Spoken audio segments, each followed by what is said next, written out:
more or nothing.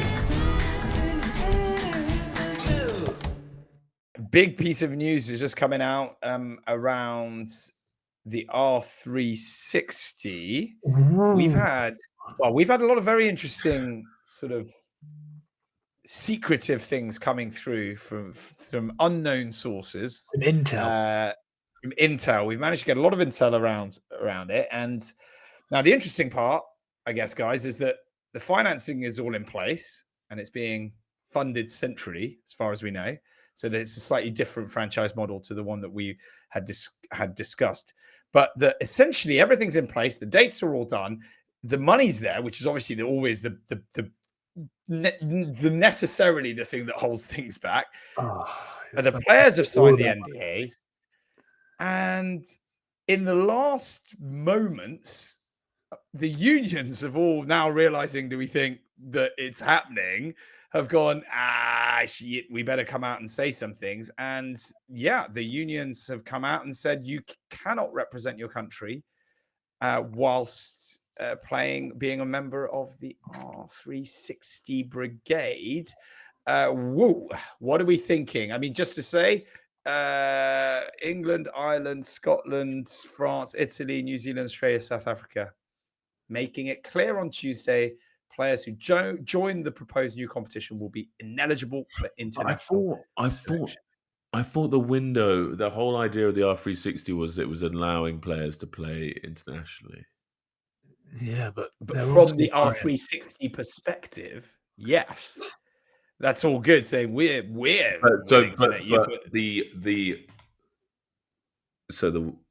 home unions don't want to destabilize the status quo, essentially. Yeah, how very typical of our very prehistoric sport, Ryan. Thoughts, please. Well, I'm trying to have a little read of it here. It says this is what the unions have said. R360 has given us no indication as to how it plans to manage player welfare, how players would fulfill their aspirations of. They're playing like they're going to play like way less games. That's what I mean. That's how we do it. That's what they want. It feels like they're clutching at straws a little bit. So, bro, it's actually just another.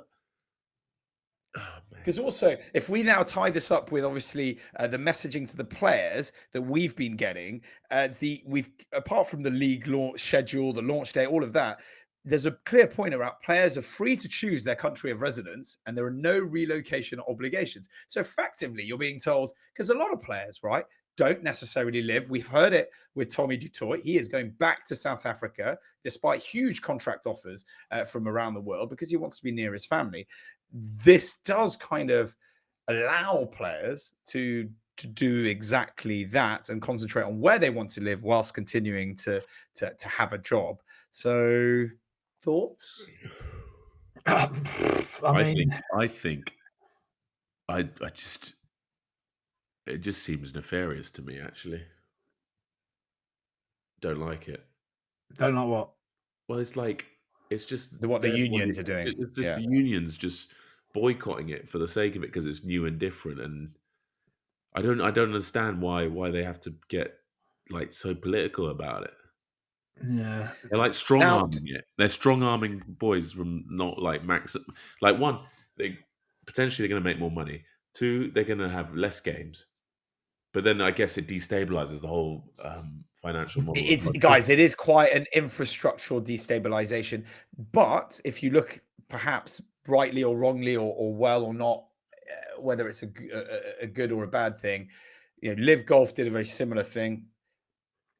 And everyone said that it wouldn't be able to work. And yet it's still managed to gradually start taking the players. And that's the other thing that we're getting is that with Live Golf, Mark, the only way have you seen the losses they've made? Oh, huge. They've just announced them, right? It's another, we're talking 3 billion and stuff, which have gone.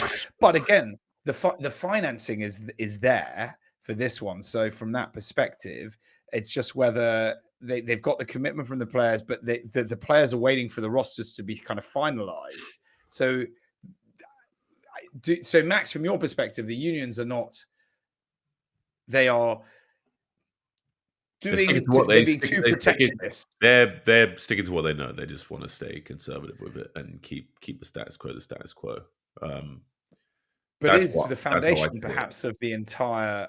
But they might be. They obviously know more than I of the economic implications of something like this. And who can say if this is for the betterment of the game or if it's not? But it just sounds quite exciting, doesn't it? Like it could have been ridiculous. It was like a draft, got all the best players in the world.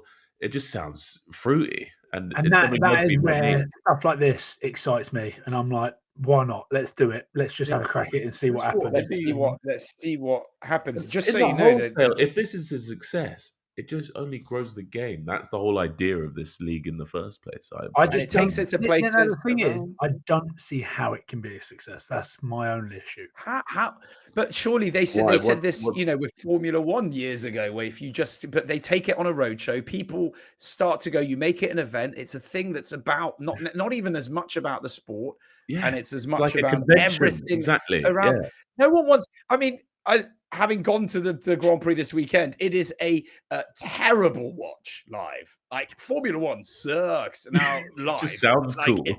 It's just, I mean, it's loud, but we did Foo Fighters on the Saturday, Lewis Capaldi, then Elton John on the Sunday. There's parties everywhere. It was absolutely amazing, and there was no way I wanted to do this show on the Monday when Tommy couldn't come on. Tommy Dutoit couldn't come on Monday. I could have cried. Like, I was so happy we didn't have to do the show yesterday when I was on. Apologies to everyone that listens for this being out a bit late. It wasn't actually Thomas Dutoit; it was Marc's fault. But again, this tells you everything you kind of need to know, and it was a real festival of entertainment. And what's stopping rugby from doing exactly that without also, destabilizing the entire rugby pyramid, which we would never want to do. We love the sport. We want it just to be more open to more people, perhaps. Because with F1, when it goes somewhere, I don't know, there's all that around it already. There's almost this. Yeah, but where does that start, Ryan? It had to start somewhere. They didn't just fucking put the circus down and go, we've got an elephant. I am with you. If they can make that happen, I'm in. I love it. But that's where I just go, I don't know how it works. And with this from the rugby unions, it's going to put a big old block on it because people want to. They want to finalize recruitment by the end of the month. R360. Fascinating. The long form contracts need to be signed. Where's coming from? It's mental. They need to be signed. They're saying they would like to finalize and sign the contracts. I'm waiting, lads. I'm waiting. It's gonna ring. Don't worry. Yeah, why is it? Whoever's out, if anybody from R360 is out there, get Max. You need and the players are allowed to continue all their own commercialization and everything. You should be the leading light of that. People recognize your chassis before they recognize 1,000 other players' names, mate. All right. This is true. Might be a thing. This is true. Boys, like you said, Max, it's exciting. Like over the next few months or over the rest of this month, we're going to find out exactly what's going on. You just hope that there comes to a solution. They don't try and do it with like players that aren't really on the international window, guys that are sort of drifted out of favour. It kind of loses half it. You've got to do it properly. Goal in. Try and get the best players. And do you think it can't work as a crescendo? Nah, that's what I mean. I think it will fizzle if you don't. If you got it, you got to.